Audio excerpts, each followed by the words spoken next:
a man or friend, why am I in this terrible, compressing, life-sucking relationship? So don't beat yourself up, guys, if you find yourself here, and know that you will evolve and get to a place of strength in your sensitivity. I want to put that on a bumper sticker, have strength in your sensitivity.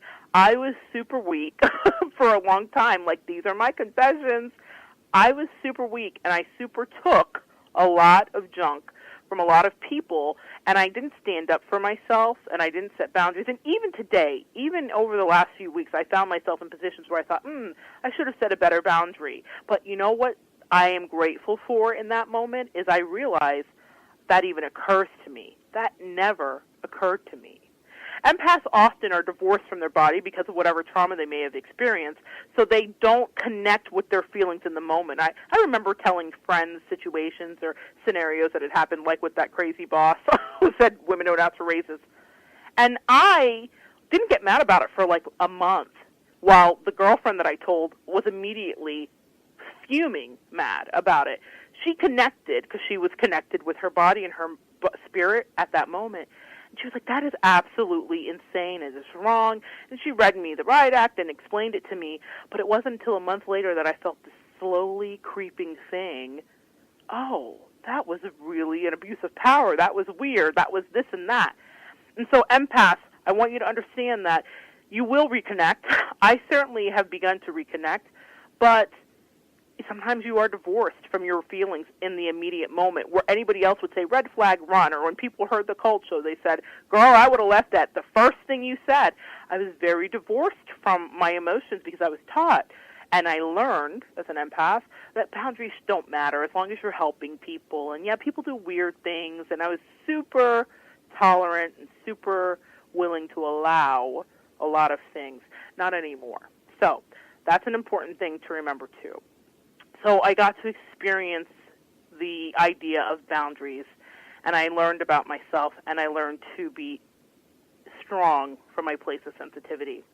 Now, Dr. Elaine Aron has written a wonderful book called The Highly Sensitive Persons, and in her book, she describes highly sensitive people as people who have a genetic trait of sensory processing sensitivity. That's a mouthful, but they have a genetic trait of sensory processing sensitivity. 15 to 20% of the population are HSPs, or highly sensitive persons. And she has this wonderful acronym to help you remember, and it is DOES. And so it stands for D, which is depth of processing. As HSPs, we have a phenomenal ability to deeply process and analyze.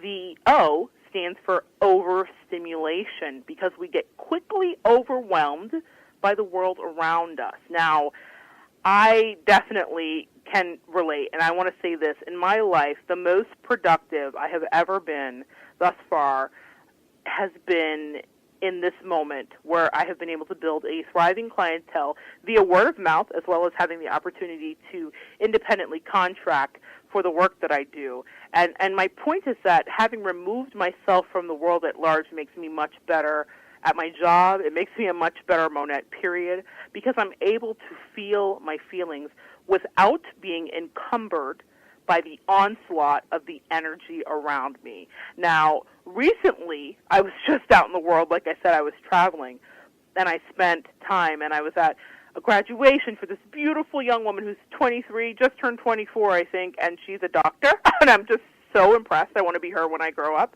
And I got to spend time with old friends, and that felt like family, and have great conversations into the morning, which I haven't done in years, and it was wonderful. But what I realized is that, wow, I really need time away to process and decompress, because all that energy, I'm always analyzing everything that's going on in those moments. And that is what highly sensitive people do. And it's very important to decompress. So the way that I work now, the manner in which I work, the way that I allow myself to be around people for shorter amounts of time is the best thing that I ever have done for myself. I had a friend that once said to me, Monette, you cover 50 county miles in 50 minutes or something like that, because I was always on the run. I think I was scared of my gifts, and I was scared of tuning in, and so I kept myself insanely busy to avoid feeling my feelings. Now things have really slowed down, but isn't it amazing and ironic that things in my life and career-wise have incredibly picked up because I have the energy to devote to it, and I also am hearing clearly about what I should be devoting. So that's something I wanted to touch on there in regards to that overstimulation. Empaths, intuitives, and psychics, if you are listening, pull yourself out of the fray. Pull yourself out of the cacophony of the world and find out how quickly you get really grounded and in tune with what you are supposed to be doing and what your truth is. So I'm not saying that everybody has to do what I did, but my point is that having removed me makes me much better at my job, like I said, because I'm not around the onslaught. For me, it has been a vital piece in my sanity and my career puzzle. And lastly, the S stands for the awareness, or excuse me, we're missing the E. The E stands for empathy. So that's just about the way that we're feeling and understanding everything. And the S stands for the awareness of subtleties. Wow, this is one that I really love. And we'll talk about that in a minute more, but HSPs are like finely tuned sensors, and we are able to pick up on the most minutest things. I'm talking to people, and I'm watching when they cross their arms, because what being an HSP means for me, or being an empath, or whatever you want to label it, means is that I'm picking up on the tiny nuances. If I come into a room and you're playing music loud, I'm paying attention to that. That means you don't want to talk. You may not say it to me. I hear it. I feel it. If I'm talking to you or I'm observing people talk and I see the arms get crossed, body language basics, I understand you're protecting yourself while wanting to maybe extract something or something else. So I'm paying attention to the nuances, and in my life too, it's important to be aware and know that these things are happening, because they are. There's sometimes things that people don't always pay attention to, and there's sometimes things that people would say, Monette, you might be reading too much into that, but I've made my living reading too much into things, and I've learned to trust my voice and my intuition, and I'm right. Not always, but most of the time I'm right, and you're right too. That's what I want you to leave with today, understanding that this isn't about me. This is the show. We're talking, and I'm on it, but this is about you trusting yourself and knowing when you're right and not second-guessing that moment when you're right. So pay attention to the awareness of the subtleties. That's something that I do, and it has made me a better reader across the board. And I do readings via Skype and over the phone, so I'm not always seeing, I do readings by chat as well, so I'm not always seeing my clients. I don't get to hear the voice inflection. I can't do a cold reading. I'm really having to tap into that intuition, but there are subtleties in everything. So pay attention, guys. My work these days with myself means that I'm actively integrating my shadow. And this means that I am the Monette that says no, or I say that doesn't work for me, or I say that isn't conducive to my schedule, or it doesn't feel right. I was always terrified to do that, guys, and can I say I'm proud of myself for doing it now? I do it. I think about it. It occurs to me without being coached or talked to. Now, I still have friends I talk to, and we, pass things back and forth, and that's what friendships are about. But I feel those things authentically in myself before I ever sometimes bring it to anybody or say, hey, what do you think about this? Like we all do. So that is what it means when I say I'm integrating my shadow, because I know that sometimes I don't want to be a people pleaser. That old self, the people pleaser that wanted to be all things to all people, I have slowly cut away. But I quickly realized that I'm living in ego if I find myself wanting to be too people-pleasing, because that is ego. Even though you think, I'm doing something for someone else. No, you're doing something for the gratification of being seen as the person who is always there. And that is an ugly, honest truth about empaths and intuitives. We don't like to admit it, but that's the truth. And I've stopped that. I've understood my worth and what I'm deserving. There are words that are scary for people to hear. When I first heard it years ago from someone, I thought, who are you to say you're deserving? What does that even mean? Well, now I understand who I am to say that. And I understand who you are to say that. And I want you to know that about yourself, what you're worthy of, what you're deserving of, how you get to protect yourself. What powerful, amazing creatures we are, that we can do all of these things, and we don't have to just take what life hands us. And I'm so grateful for that knowledge, and so grateful to have a place to express that to you guys today. So that's something that I realized in regards to integrating my shadow self. I really need to switch gears sometimes when I get into ego and remember to ask myself, what feels right? So if you're highly sensitive, I want you to understand that it's okay to say no. Really take that in. Understand that it's okay to unplug from your religious agenda. This is big for me. Understand that it's okay to unplug from your political agenda. Understand that you need to figure out what makes you happy, what is your life experience, and what is your necessity. Your blueprint right now, guys, is needed in the world. You need to allow your vulnerability to be seen so that your needs can be met. That is something my mother always taught me, ask for what you want. And lately, I've been doing it. If I need something, I'm like, this is what I'm going to need in order for this to work for me. I've never wanted to do that. It felt so scary, and it felt like greedy. Like, oh, should I even do that? And now I do it. If it doesn't work for me, it doesn't work because I'm not happy and able to give you what you need, and you're not happy because you don't even realize I might need something.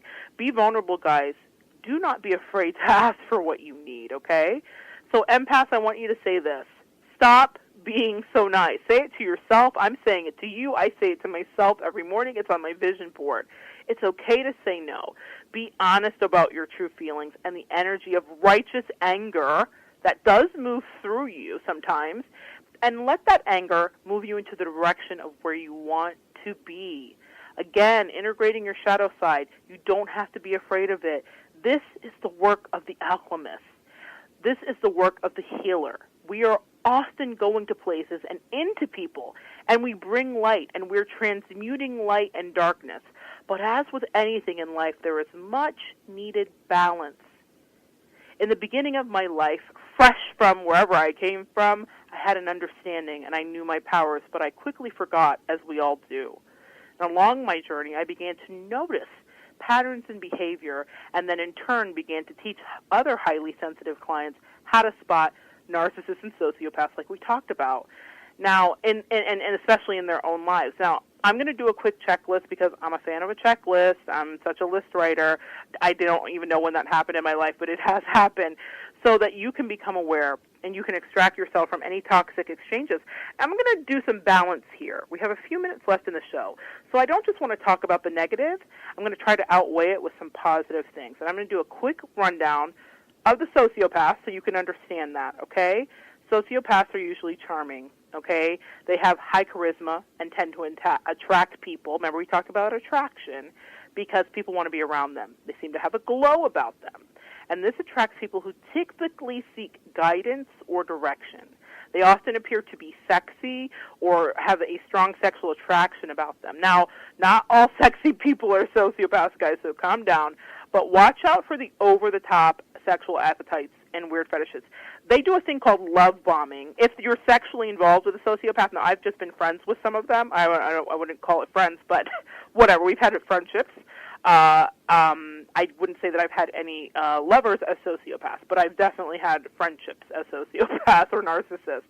So be careful, because the love bombing is a thing. That means you're the only most important thing in the world, and they're putting all their time and attention onto you, and then they retract that. That's just a hook to get you in.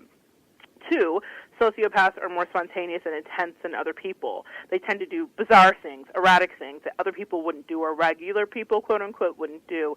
They're unbound by normal social contracts.